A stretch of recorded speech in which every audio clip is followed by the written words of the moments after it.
आषाढी वारी जिल्हा परिषद सोलापूर।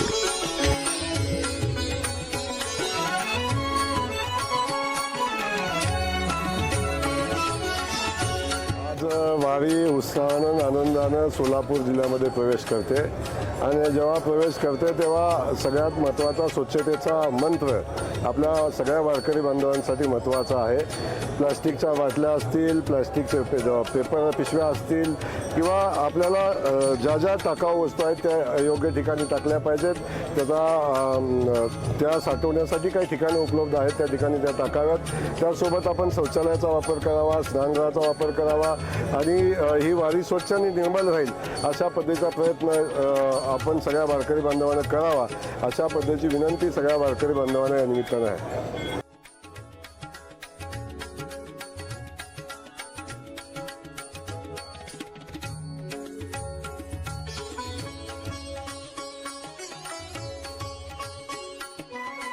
सोलापूर जिल्हा परिषदतर्फे खूप चांगली तयारी यावेळी झालेली आहे। जसं सीओ साहेबांनी सांगितलं होतं, जवळपास 103 ठिकाणी वॉटरप्रूफ मंडप त्यांनी उभे केले आहे। त्यामध्ये सर्व प्रकारचे सोयीसुविधा वारकऱ्यांना उपलब्ध करण्यात येईल।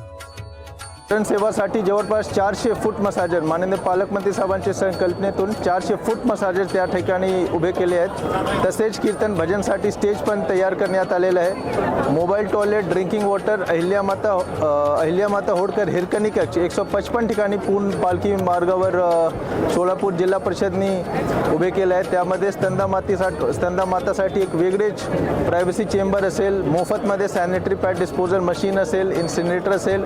आरोग्य सुविधाबद्दल त्यांनी 143 bike ambulances with medicine kit त्यांनी तयार केलं आहे। जवळपास 14 ALS ॲम्ब्युलन्स, 14 BLS ॲम्ब्युलन्स पालख्यांच्या सोबत चालतील। तसेच 21 फील्ड ICUs त्यांनी सेटअप केलं आहे। तर सर्व प्रकारची तयारी जिल्हा परिषद करून झालेली आहे। गेल्या 2 महिन्यापासून आमचे CEO जिल्हा परिषद कुलदीप जंगम साहेब त्यांनी खूप मेहनत घेतली आहे। मला वाटते की प्रत्येक पालखी तळाला त्यांनी किमान 8-10 वेळी त्यांनी स्वतः पाहणी केली आहे, म्हणून एवढी चांगली तयारी झालेली आहे। आणि मला खात्री आहे की प्रत्येक वारकरी आमचे जे वारकरी बांधव येत आहेत त्यांना अतिशय सुखद आणि सुंदर अनुभव यावर्षी त्यांना आवर्जून मिळेल। धन्यवाद। आषाढी यात्रेनिमित्त महाराष्ट्र तसेच देशभरातल्या कानाकोपऱ्यातून हजारो भाविक पंढरपूरच्या दिशेने येत आहेत। संत ज्ञानेश्वर महाराज पालखी मार्ग, संत तुकाराम महाराज पालखी मार्ग व सोलापूर जिल्ह्यात येणाऱ्या इतर 6 प्रमुख पालखी मार्गावरून वारकरी या ठिकाणी येतात। राज्याचा ग्रामविकास व पंचायतराज विभागाच्या वतीने या भाविकांना पालखी मार्गावर मुक्कामाच्या ठिकाणी, विश्रांतीच्या ठिकाणी सेवा सुविधा देण्याचे काम ग्रामविकास व पंचायतराज विभागाचे मंत्री, सोलापूर जिल्ह्याचे पालकमंत्री जयकुमार गोरे यांनी केले आहे। राज्याचे मुख्यमंत्री देवेंद्र फडणवीस यांच्या मार्गदर्शनाखाली पंढरपूर येथे पालकमंत्री व राज्याचे ग्रामविकास व पंचायतराज मंत्री म्हणून जयकुमार गोरे यांनी 7 बैठक घेऊन संपूर्ण आषाढी यात्रेच्या नियोजनाला एक कलाटणी दिली।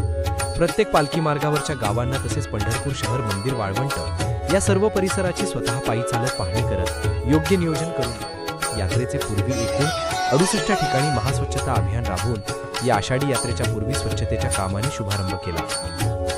आळंदीहून निघालेली संत ज्ञानेश्वर महाराजांची पालखी आणि देहून निघालेले संत तुकाराम महाराजांच्या पालखी सोहळ्यासमवेत हजारो लोक येत आहेत। पुणे ते पंढरपूर या मार्गावरून निर्मल वारीचा शुभारंभ ग्रामविकास मंत्री व पंचायतराज मंत्री जयकुमार गोरे यांच्या हस्ते करण्यात आला। पुणे जिल्हा, सातारा जिल्ह्यातून हा पालखी सोहळा सोलापूर जिल्ह्याच्या हद्दीवर धर्मपुरी येथे प्रवेश करतो। या ठिकाणी देखील रांगोळीच्या पायघड्या टाकून स्वागत केले आहेत। पालकमंत्री जयकुमार गोरे यांनी स्वतः धर्मपत्नी समवेत पायी चालत वारकरी यांच्याशी संवाद साधला आहे। सोबत जिल्हाधिकारी कुमार आशीर्वाद, जिल्हा परिषदेचे मुख्य कार्यकारी अधिकारी कुलदीप जंगम, जिल्हा पोलीस अधीक्षक अतुल कुलकर्णी यांना सोबत घेऊन वारकरी बांधवांशी संवाद साधला आहे। या त्रिमूर्तीने आपल्या टीमना सोबत घेऊन संपूर्ण पालखी सोहळ्यातील भाविकांना सुविधा देण्यासाठी अहोरात्र मेहनत घेतली आहे। भाविकांना मुख्यमंत्री निवारा केंद्र हा आधार बनला आहे। जर्मन हँगरचे भव्य जलरोधक मंडपात, साध्या जलरोधक मंडपात हजारो भाविक विश्रांतीसाठी स्थिरावले आहेत। सोलापूर जिल्हा परिषदेचे अतिरिक्त CEO संदीप कोहिणकर यांनी स्वतः पालकमंत्री जयकुमार गोरे यांना याचे नियोजन पायी फिरून दाखविले। CEO कुलदीप जंगम यांच्या समवेत त्यांनी 10 वेळा या ठिकाणांना भेटी दिल्या, निवारा सुविधांना अंतिम स्वरूप दिले। अधिकारी ज्यावेळेस जमिनीवर बसून वारकरी यांचे दुःख जाणून घेऊन संवाद साधतात, त्यावेळी वारकरी आपल्या भावभावा अंतकरणापीर मांडतात।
2025साठी सोलापूर जिल्हा प्रशासन तसेच सोलापूर जिल्हा परिषद मार्फत विविध सुविधा आपण वारकऱ्यांना उपलब्ध करून देतो. यावर्षी आपण पालखी मार्गावरील 82 जे ग्रामपंचायत आहेत त्यामध्ये जवळपास 103 ठिकाणी आपण वॉटरप्रूफ मंडप उभे करण्यात आलेले आहे. टोटल 7,12,000 स्क्वेअर फूटचे वॉटरप्रूफ मंडप, तसेच प्रत्येक ठिकाणी मुख्यमंत्री वारकरी सुविधा केंद्र ज्यामध्ये फिरते शौचालय, महिलांसाठी स्नानगृह, हिरकणी कक्ष, आरोग्य कक्ष, तसेच फूट मसाजर जे चरण सेवा आणि स्वच्छ पिण्याची पाणी, मोबाईल चार्जिंगची सुविधा, झोपण्यासाठी व्यवस्था, हे सगळे सुविधा आपण मुख्यमंत्री वारकरी सुविधा केंद्रामार्फत देतोय. त्याचप्रमाणे आपण पूर्ण पालखी मार्गावरील जवळपास 155 असं हिरकणी कक्ष आपण उभे करण्यात आलेले आहेत. प्रत्येक हिरकणी कक्षामध्ये स्कंदा मातासाठी गोपनीय कक्ष, सॅनिटरी पॅडचे डिस्पोजल मशीन, वेंडिंग मशीन, तसेच स्वच्छ पिण्याचे पाणी, कचराकुंडी, महिलांसाठी रेस्ट घेण्यासाठी बेड, तसेच मुलांसाठी खेळणी वस्तू, हे सगळे सुविधा उपलब्ध करून देण्यात आलेली आहे. तसेच आपण आरोग्य विभागामार्फत विविध ठिकाणी 121 बाईक ॲम्ब्युलन्स, तसेच 143 फर्स्ट एड सेंटर आणि जवळपास 4,500 दिंडी प्रमुखांना किट वाटप, औषध किट वाटपची सुविधा पण देण्यात आलेली आहे. आणि 4,250 असं फिरते शौचालय, तसेच 2,225 असे महिला स्नानगृह, हे सगळे सुविधा जिल्हा परिषद मार्फत उपलब्ध करून देण्यात आलेले आहे. तसेच वारी पुढे गेल्यानंतर मागे जे साफसफाई करण्यासाठी आपण जवळपास 2,000 स्वयंसेवक, तसेच आपले जवळपास 1,000 आपले जिल्हा परिषद मार्फत जे ग्रामपंचायतचे कर्मचारी आहेत त्यांचं नेमणूक करण्यात आलेली आहे. जेणेकरून वारकऱ्यांसाठी जे सुविधा उपलब्ध करून देतो ते तर नक्कीच त्यांना फायदा होणारच आहे, परंतु वारकरी आणि वारी पुढे गेल्यानंतर मागे जे स्वच्छताची अभियान राबवायचे आहे त्यासाठी पण प्रशासन सुसज्ज आहे.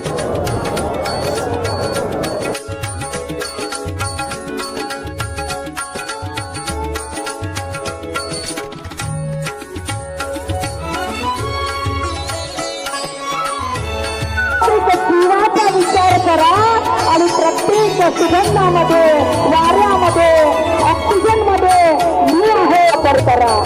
माऊली त्या वेळेला आम्हाला सांगून गेलं, अहो त्यामध्ये वृक्ष ही वृक्ष.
दरवर्षीप्रमाणे संत श्रेष्ठ ज्ञानोबा माऊलींची पालखी सोहळा 19 जूनपासून आळंदी येथून निघून आज सातारा जिल्ह्यातून सोलापूर जिल्ह्यामध्ये मार्गक्रमण करत आहे. त्याचं प्रस्थान झालेलं आहे. या दरम्यान सातारा जिल्ह्यामध्ये एकूण 4 मुक्काम होते आणि वेगवेगळ्या ठिकाणी विसावे होते. या पालखी सोहळ्यामध्ये माननीय मुख्यमंत्री नामदार देवेंद्रजी फडणवीस यांच्या नेतृत्वाखाली निर्मल वारी आपण साजरी करतोय तो सन 2015-16 यावर्षी विशेषतः सर्व वारी आरोग्यदायी व्हावी यासाठी मोठ्या प्रमाणावर डॉक्टर आणि पॅरामेडिकल स्टाफ यांची नियुक्ती केलेली होती. त्याचबरोबर वारकऱ्यांची दिवसभर चालल्यानंतर दमणूक जी होते त्यासाठी फिजिओथेरपी त्यांना देण्यासाठी चरणसेवा हा उपक्रम माननीय मुख्यमंत्र्यांच्या निर्देशानुसार मुख्यमंत्री सहायता कक्षामार्फत करण्यात आलेला होता. याला अतिशय चांगला प्रतिसाद वारकऱ्यांच्यामध्ये मिळालेला आहे. चांगल्या प्रतिक्रिया त्याच्याबद्दल मिळत आहेत आणि सर्व वारकरी या उपक्रमावर बेहद खुश आहेत. त्याचबरोबर वारी गेल्यानंतर सर्व वारी प्रस्थानानंतर जी स्वच्छता झालेली असते ती स्वच्छ करण्याचं उपक्रम नगरपालिका आणि जिल्हा परिषदेच्या स्टाफच्या मार्फत त्याच दिवशी हाती घेऊन संपूर्ण परिसर पूर्वीप्रमाणे लख्ख आणि स्वच्छ करण्यात येत आहे. ही वारी आरोग्यदायी त्याचबरोबर निर्मल व्हावी, त्याचबरोबर निर्मल वारी ही हरित वारी व्हावी यासाठी सर्व प्रशासन प्रयत्न करत आहे. निश्चितपणे यावर्षी अतिशय चांगला प्रतिसाद सर्व वारकऱ्यांकडून आम्हाला मिळालेला आहे. पुढच्या वर्षी यापेक्षाही चांगला प्रयत्न जिल्हा प्रशासनाकडून करण्यात येईल. धन्यवाद.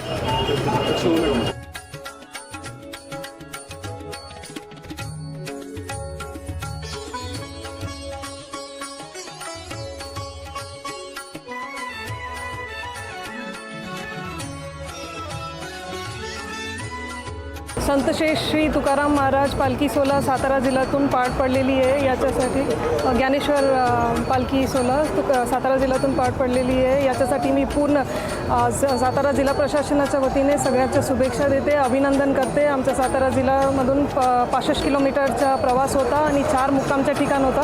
प्रत्येक ठिकाणी आम्ही वारकरीच्या काहीच गैरसोयी होऊ नये म्हणून आम्ही पूर्ण प्रयत्न केले आणि आमचं पूर्ण प्रशासन याच्यावर एकजूटपणे काम करत होते आणि आम्हाला खूप आनंद आहे की आम्ही गैरसोयीचं पूर्ण सेवा केलेली आहे आणि पूर्ण जिल्हा प्रशासन आणि सर्व सहकाऱ्यांना मनापासून अभिनंदन आणि शुभेच्छा. धन्यवाद. आपण सर